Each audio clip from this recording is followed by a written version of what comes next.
Take out the plastic ring of the new ear pad.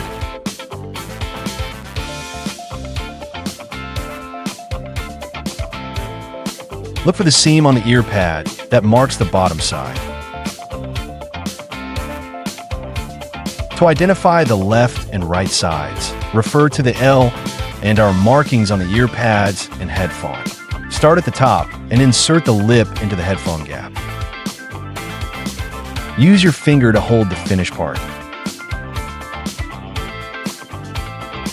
Pull the inner part up around the headphone gap.